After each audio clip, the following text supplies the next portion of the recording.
Hi friends, hope you are doing well. I hope आप सब अच्छे से होंगे, स्वस्थ होंगे। आज से हम अपने चैनल पे एक नई सीरीज स्टार्ट करने जा रहे हैं, लेट्स लर्न इनकम टैक्स, जिसमें हम section by section, clause by clause income tax की प्रोविजंस को जानेंगे और उसको प्रैक्टिकल एप्लीकेशन, उसकी इम्प्लीकेशन टैक्स पेयर को कहाँ आ सकती है उसके बारे में जानेंगे। सिर्फ थियोरेटिकल सेक्शन जानने से कुछ नहीं होगा, इसकी प्रैक्टिकल एप्लीकेबिलिटी भी आपको जाननी होती है।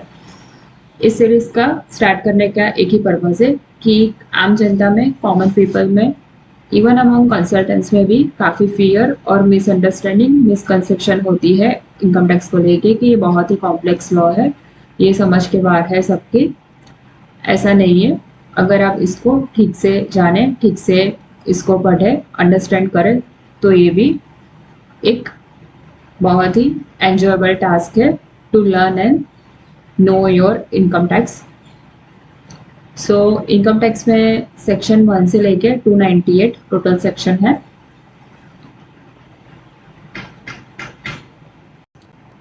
सो लेट्स सी हम अपनी सीरीज को कौन से सेक्शन तक पहुंचा सकते हैं। Let's learn. ये गवर्नमेंट की ऑफिशियल वेबसाइट है, जैसे कि आपको पता है। Income tax act 1961 as amended by finance act 2023।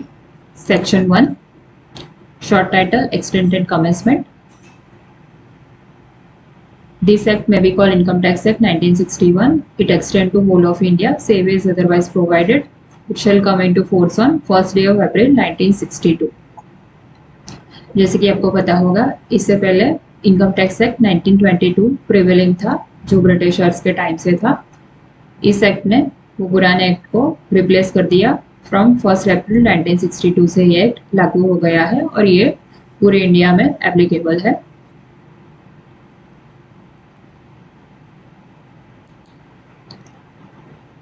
Section 2 definitions, ये बहुत ही इंपॉर्टेंट सेक्शन है, बिकॉज जो लेटर पार्ट में कोई भी टर्म आपको लगे कि इसका मीनिंग क्या है, then you have to check this section. Section 2 में डिफाइन किया गया है कि नहीं है, और अगर सेक्शन 2 में डिफाइन किया गया है तो उसी मीनिंग को आपको परसीव करना होगा। उसके बाहर की डेफिनेशन आप नहीं जा सकते हैं।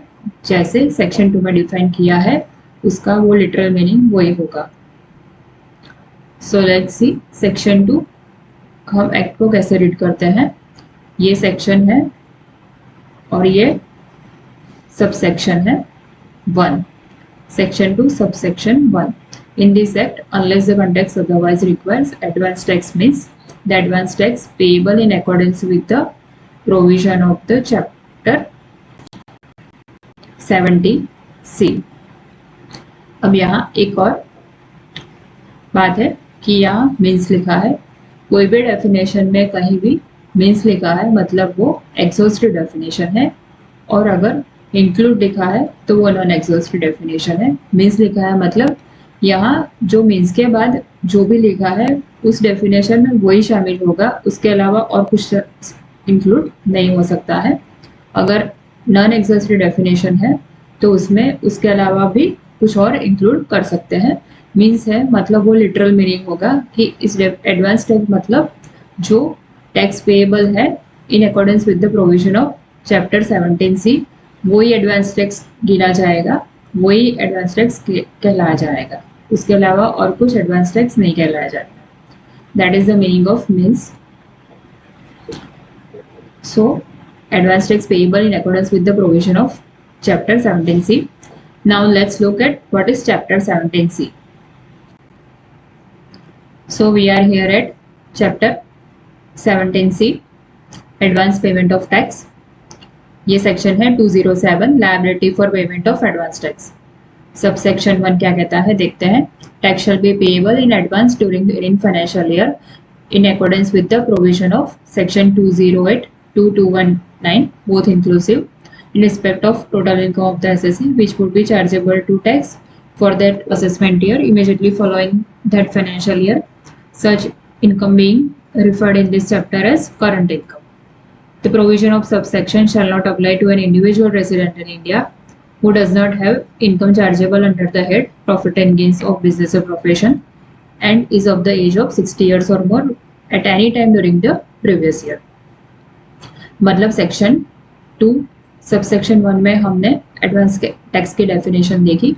एडवांस टैक्स में क्या बोला था कि इस चैप्टर में जो पेमेंट है advance tax payable in accordance with this provision of this chapter, वैसे ऐसे से पे करेगा। अब इस सेक्शन में क्या बोलते हैं कि एडवांस टैक्स की लायबिलिटी एसएससी पे करेगा in accordance with the provision of 2082219। और ये एडवांस टैक्स की लायबिलिटी किसको नहीं आएगी कि जो एसएससी, जो टैक्स पेयर, जो इंडिविजुअल रेसिडेंट इन इंडिया है, resident as per income tax act during the previous year, और जिसकी इनकम बिजनेस प्रोफेशन की नहीं है और वो 60 ईयर से ज़्यादा है। मतलब आप 60 ईयर से ज़्यादा हो बट आपकी बिजनेस प्रोफेशन की इनकम हो तो आपको एडवांस टैक्स की लायबिलिटी आ सकती है, बट अनलेस एंड अदरवाइज नहीं आती है।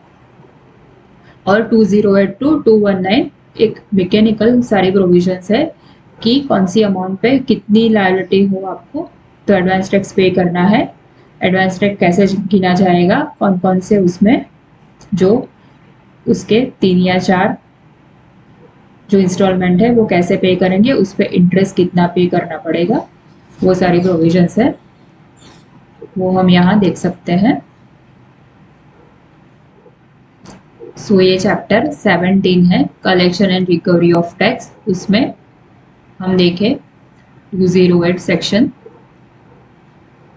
ये देखिए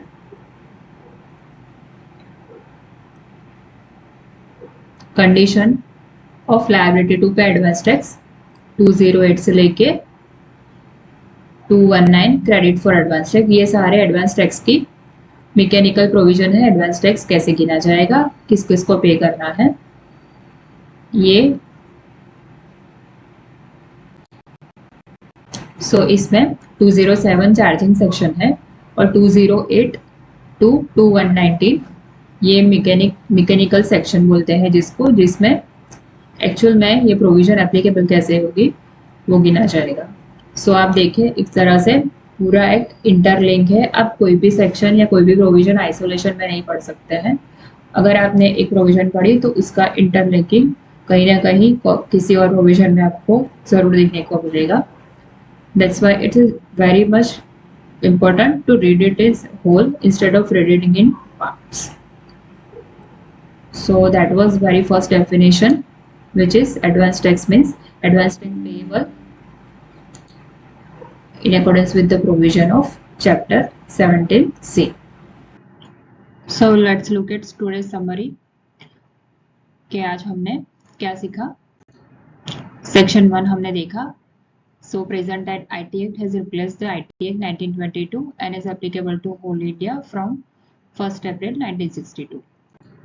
Section 2 definitions है जिसमें हमने पहले देखा कि means और including एग्जिस्टिव वर्सेस नॉन एग्जिस्टिव डेफिनेशंस का डिफरेंस क्या है।